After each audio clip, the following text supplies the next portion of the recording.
Dahil nga dito sa mga nangyaring mga kaguluhan, bagamat, hindi naman 'yan ang, pinakamayor na pangyayari, pero siyempre kumuha ng malaking atensyon yang mga kaguluhan na 'yan, ah, hindi naman ito kasing lala nung nangyari sa Nepal or sa Indonesia, pero siyempre pinag-uusapan. Ngayon ang tanong, sino? Kung tatanungin ang Malacanang kung sino ang pasimuno o posibleng pasimuno, parang ang, pinapatungkulan ni Yussi Claire Castro kampo ng mga Duterte. Sabi ni Claire Castro, ni Yussi Claire Castro, "Alam naman natin kung sino yung gustong magpabagsak sa pangulo at sino yung gustong iangat at mawala ang pangulo." Yan. Yan yung, parang ini-insinuate, na sinasabi ni Yussi Claire Castro. Sino ba?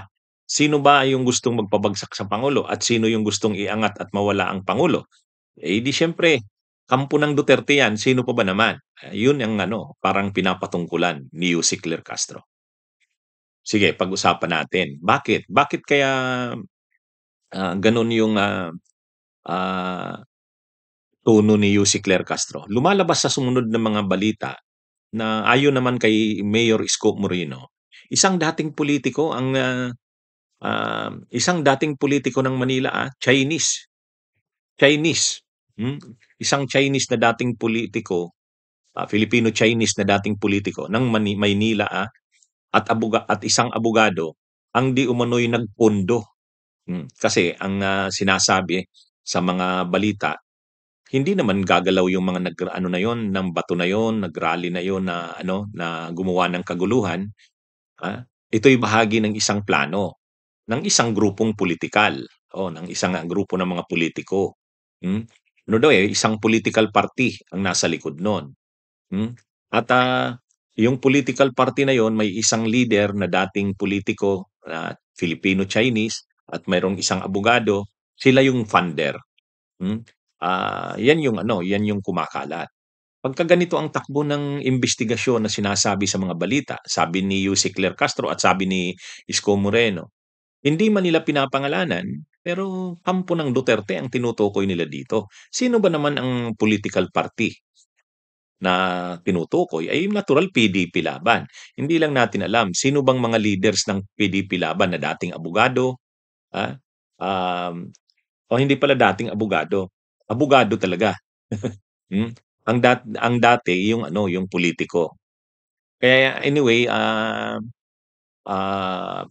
ano kasi naman talaga ito, pagdating naman dun sa dalawang malaking grupo na nagsagawa ng rally, yung, sa Luneta ang, nagkilalang organizers nun, yung mga Makabayan Bloc, yung mga leftists, yung mga progresibo, ah, na sinabayan ng iba't ibang sektor at grupo ng mamamayan.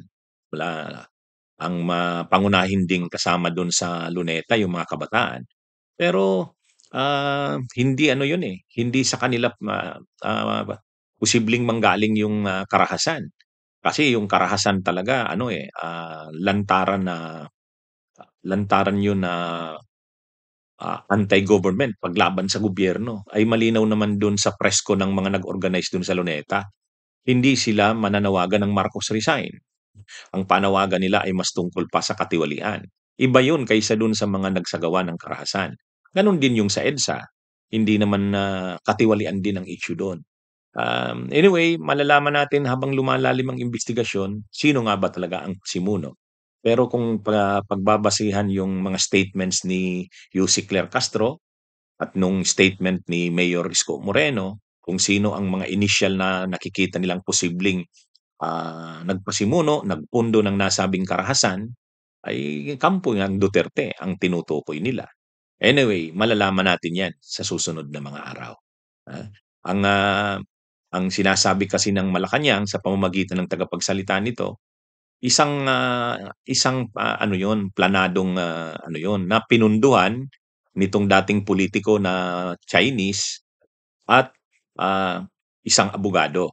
Ay ang mga ganyan lang naman na na politiko na may political party, PDP Laban at sinong 'yun, abogado, posibleng sila, Vic Rodriguez 'yan, bagamat dini-deny na rin ni Vic Rodriguez, pero 'yun ang tinutumbok daw ng mga ebidensya. Sabi nila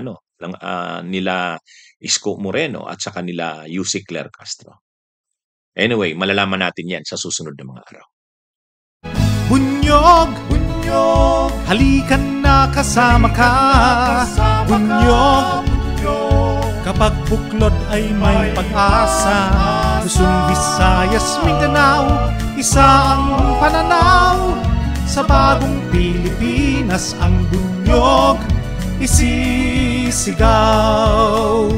Bunyog, bunyog.